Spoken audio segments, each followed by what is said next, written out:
ফুলের সংলাপ। ববঘরে মনটাকে বলি একটু থামতে। ফুলের সংলাপে পথে পথে কেউ ছড়িয়েছে রেণু, বাসাহীন বোকা বুদে।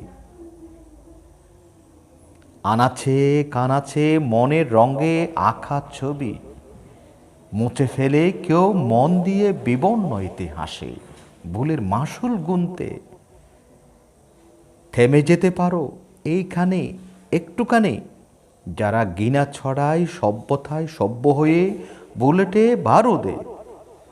কিছু মতভেদী নোংরা মানুষ, যাদের চিন্তায় ভীষণ সুন্দর রকমের জড়তা, আগুনের ফুলকি উড়াতে শিশুদেহে মৃত্যুর সুশোভিত যাত্রায়। তাই যন্ত্রণা কাতর পৃথিবী এখন আগুন রেগে চায় ফুলের সংলাপ।